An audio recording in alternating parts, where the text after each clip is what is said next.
دل کا اجالا شان رمضان ہے، مومنوں کے دل کا اجالا شان رمضان۔ ناظرین، آپ کا خیر مقدم ہے علم و علماء میں۔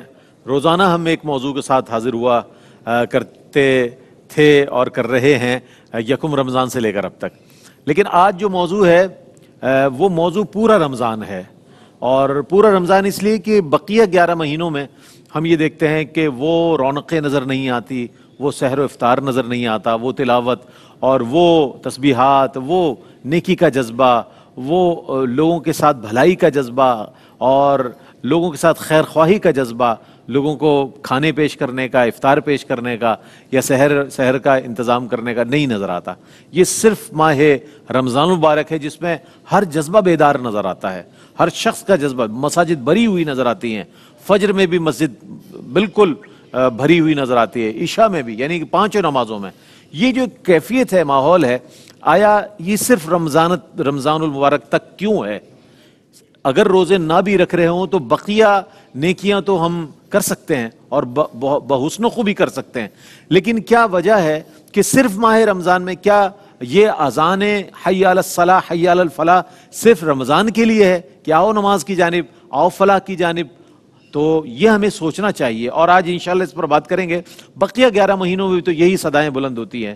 کہاں ہوتے ہیں نمازی فجر میں؟ کتنی صفیں ہوتی ہیں آپ جانتے ہیں۔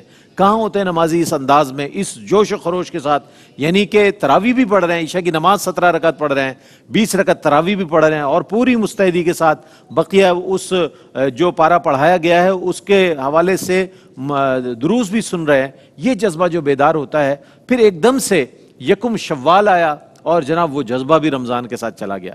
رمضان تو انشاءاللہ آ جائے گا دوبارہ، لیکن یہ جذبہ بھی اگر بیدار رہے نا تو آئندہ آنے والا رمضان بھی آپ کا بڑا کامیاب اور کامران ہوگا انشاءاللہ آپ کے لیے۔ تو اس بات پر آج بات کریں گے، اعادہ کر لیں اپنے عزم کو، دوبارہ سے اس کو عزم کو دوبارہ سے ایک آج سے عہد کریں کہ انشاءاللہ ماہ رمضان کے بعد بھی یکم شوال کو بھی جو عید کا دن ہے مسجد بھری ہوئی ہوگی انشاءاللہ، صفیں مکمل ہوں گی، اور امام صاحب کہیں گے کہ جگہ ذرا تنگ ہے تو تھوڑا سا آپ گنجائش کریں اور چھت پر جو گنجائش ہے اس میں چلے جائیں، جیسا کہ فجر میں ہو رہا ہے۔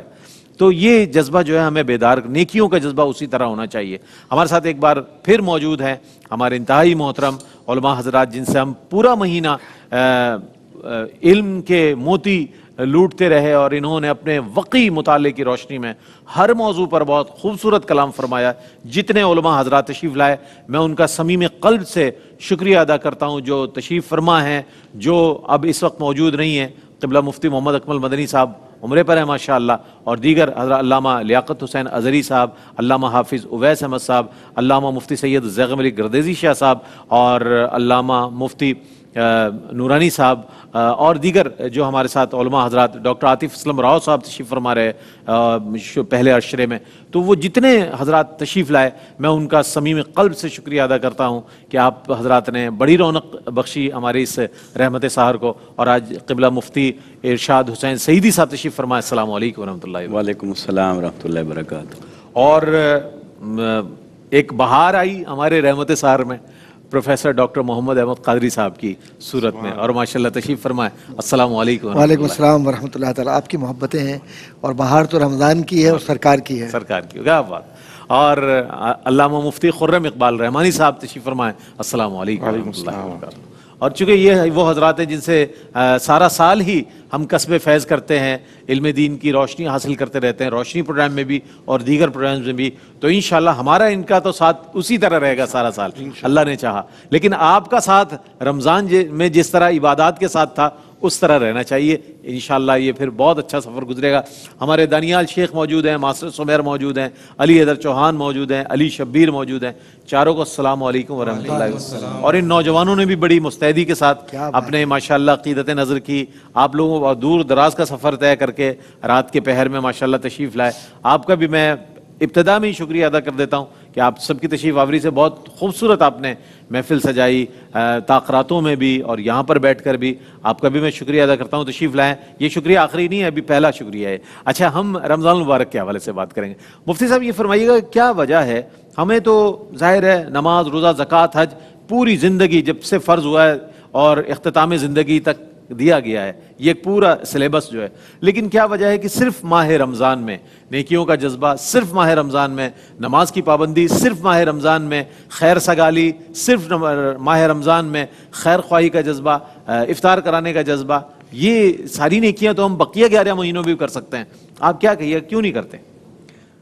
آپ کے اس سوال کے میں 2 پہلو عرض کرتا ہوں. جی جی. ایک خوش آئند ہے اور ایک کچھ افسوسناک ہے، اور وہ المیہ ہے. خوش آئند پہلو تو یہ ہے کہ دیکھیے اللہ رب العزت نے جس مہینے کو فضیلت عطا فرمائی ہے، اگر وہ مہینہ بھی دوسرے مہینوں جیسا نظر آئے تو پھر فضیلت کہاں رہی؟ تو فضیلت جو اللہ نے اسے عطا فرمائی وہ فضیلت تو نظر آئے گی.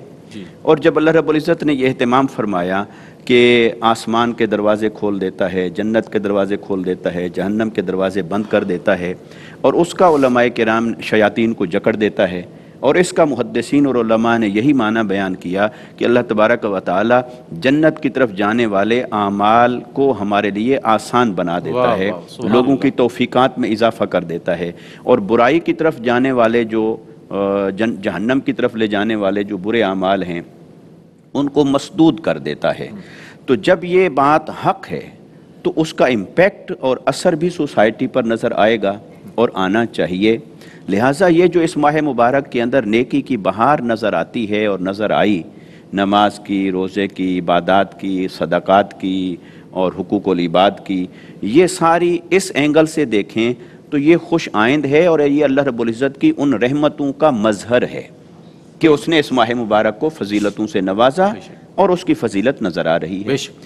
مگر دوسرا پہلو جب ہم اسے اپنے اینگل سے دیکھتے ہیں تو وہ افسوسناک ہے اور وہ المیہ ہے کہ جو احکام اللہ رب العزت نے ہمارے اوپر لازم فرمائے ہیں وہ تو زندگی بھر کے لیے ہیں، اور جو چیزیں فرائض ہیں وہ بھی زندگی بھر کے لیے ہیں. تو پھر کیا وجہ ہے کہ ہم ان چیزوں کو صرف ماہ رمضان المبارک کے اندر تو اس پوری تیاری اور اہتمام کے ساتھ بجا لائیں اور رمضان المبارک گزرے، یا یوں کہہ لیں کہ اس ماہ مبارک کے اندر تو ہم ان چیزوں میں ایسے رہ رہے ہوں کہ جیسے ایک بہار آ گئی ہو، اور یہ ماہ مبارک چلا جائے تو پھر ویرانی اور خزاں نظر آئے. تو یاد رکھیے مومن کی زندگی میں کبھی ویرانی نہیں آتی، خزاں نہیں آتی. مومن کی زندگی میں ایمان کی ہمیشہ بہار رہتی ہے اور رہنی چاہیے، اعمال صالحہ کی بہار رہتی ہے اور رہنی چاہیے. اور رمضان المبارک اور روزہ وہ جاتے جاتے ہمیں یہی پیغام دے گیا ہے کہ اے روزے دارو، میں نے تمہیں حلال چیزوں سے روکے رکھا، طلوع فجر سے لے کر غروب آفتاب تک. اب میرے بعد کم سے کم اتنا ضرور کر لینا اللہ کی اطاعت اور فرما برداری کا مظاہرہ کہ اپنے آپ کو حرام، ناجائز اور ممنوع چیزوں سے روک کے رکھنا، اور اگلے سال پھر ملاقات ہوگی. تو ہمیں چاہیے کہ ہم رمضان المبارک کے اس پیغام کو اپنی زندگیوں کے اندر سموئیں، پختہ کریں، اور استقامت کے ساتھ حق پر، نیکی پر، تقوی پر اپنی زندگی کو گامزن رکھیں. اچھا ڈاکٹر صاحب کیا فرماتے ہیں آپ کہ کیا روزے میں ایسی تاثیر ہے کہ ایک مسلمان کو روحانی بالادگی نصیب ہوتی ہے؟ مثال کے طور پر جو لوگ 10 بجے تک سوتے ہیں عام دنوں میں، 11 بجے آنکھ کھل رہی جناب، ظہر میں فجر کی قضا پڑھ رہے ہیں، تو کہ ان کو روحانی طاقت اور بالادگی اتنی ملتی ہے کہ وہ شب بیداری بھی کر رہے ہیں جناب، فجر کی نماز بھی پڑھ رہے ہیں، اپنے دیگر امور بھی انجام دے رہے ہیں جو ظاہر ہے ان کی معاش کے لحاظ سے، پھر افطار بھی کر رہے ہیں، پھر تراویح بھی پڑھ رہے ہیں. پھر یہ جو پورا مہینہ ایک دن کی بات نہیں ہے، 29 دن یا 30 دن، الحمدللہ ہمیں تو 30 دن نصیب ہو رہے ہیں اس سال، اور یہ شب جمعہ بھی نصیب ہو گیا الحمدللہ. یہ کتنے کرم کی بات ہے. کیا فرمائیں، کیا روحانی بالادگی کا سبب ہے روزہ اور اس کا اختیار کرنا؟ اعوذ باللہ من الشیطان الرجیم، بسم اللہ الرحمن الرحیم. مولا صلی وسلم دائما ابدا علی حبیبک خیر الخلق کلہم، یا رب بالمصطفیٰ بلغ مقاصدنا واغفر لنا ما مضى یا واسع الکرم. بعد حمد و صلوات کے کچھ بنیادی حوالہ جات اور بنیادی عنوانات ہوتے ہیں کسی بھی تحفے کے پس منظر میں. واہ واہ. تو روزہ رب کا تحفہ ہے نماز کی طرح. تو رب نے یہ تحفہ جو دیا ہے تو وہ چاہتا کچھ نہیں ہے اس کا عوض، لیکن روحانی بالادگی چاہتا ہے، پختگی چاہتا ہے. اور روحانی بالادگی بھی ایسے کہ اس میں کہیں کوئی تکبر نہ ہو، نخوت نہ ہو، خواہشات کا اظہار نہ ہو، اور دکھاوا نہ ہو کہ میں متقی ہوں اور میں ولی ہوں، میں بڑا ہوں، کیونکہ جب لفظ میں آ گیا تو سب گیا، تو بقول سعدی کے تکبر عزازیل راخوار کر، بزندان لعنت گرفتار کر۔ تو روحانی بالغی جس دل میں ہو اور جس شخص کے دل میں سرکار مدینہ صلی اللہ علیہ وسلم کے فرامین کا احترام ہو، تو پھر کوئی سبب نہیں ہے کہ پوری زندگی اسے رمضان محسوس نہ ہو۔ واہ واہ واہ، سبحان اللہ۔ اگر رمضان محسوس نہیں ہوا تو تیرا دل تو ہے صنم آشنا، تجھے کیا ملے گا نماز میں؟ ہاں ایسا ہی ہے۔ تو یہ نماز، روزہ، زکوٰۃ، حج اور معاملات زندگی اور معاملات زندگی، یہ پریکٹس بن جائے گی، یہ سب کچھ، ہاں یہ سارا کچھ یکجا ہے۔ بالکل ایسے ہی جیسے کوئی شخص یہ کہے کہ جی میں نے ایک ڈگری کر لی ایم ڈی کی یا ایم بی بی ایس کی پاکستان کے اندر، اور اب یہ ہوا کہ میرا جو سبجیکٹ ہے وہ سبجیکٹ کیا ہے؟ بیماری۔ لیکن اب بیماری کے اندر یہ ہے کہ میں ایک بیماری کا تو پہچانوں گا، بقیہ نہیں۔ تو روزہ آپ کی روحانی بیماریوں کا، اور روزے کے ساتھ یہ جتنے بھی بنیادی عناصر ترکیبی ہیں مل کر آپ کے جسم کا علاج کرتے ہیں۔ اگر کسی ایک شے کو نکال دیں تو بقیہ سب اشیاء ختم ہو جاتی ہیں۔ اور عمارت کی جو بنیاد ہے وہ کس پر ہے؟ سرور کشور رسالت صلی اللہ علیہ وسلم کے فرمان مبارک پر قربان جائیں۔ کیا فرماتے ہیں کہ قیامت کے دن ایک مفہوم ہے کہ قیامت کے دن دو بڑے شفیع ہوں گے، ایک قرآن جو یہ کہہ رہا ہوگا کہ یہ شخص سو سکتا تھا، آرام کر سکتا تھا، لیکن اس نے رب کائنات تیری محبت کے اندر پوری رات جاگ کر میرا ورد کیا اور مجھے یاد کیا، مجھے پڑھا۔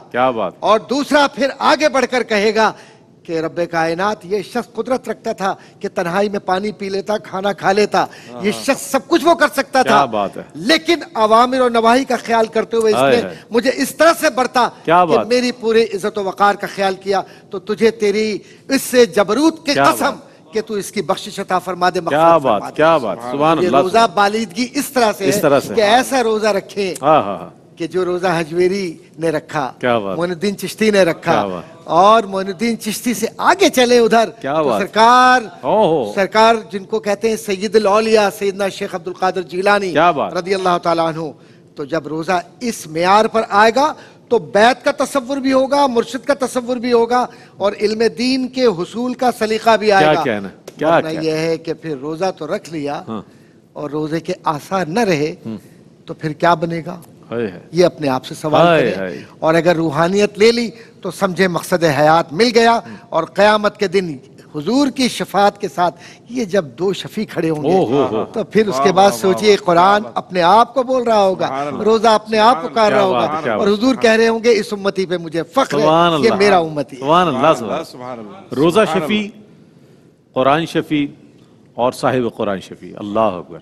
جب یہ شفاعت کے لیے اتنے ذرائع اللہ نے ہمیں دیے ہیں تو کیا وجہ ہے کہ ہم اتنے ذرائع کی موجودگی کے باوجود غفلت اختیار کریں، اس کے باوجود ہم تساہل کا شکار رہے؟ یار رمضان آ گیا، اب تو دکانیں کھلی ہوئی نہیں ہیں، نہ سگریٹ مل رہی ہے، نہ پان مل رہا ہے، نہ کھانے کے لیے ہوٹل کھلے ہوئے ہیں۔ یہ سب کہنے والے انہیں اندازہ نہیں کہ کتنی بڑی نعمت ہے۔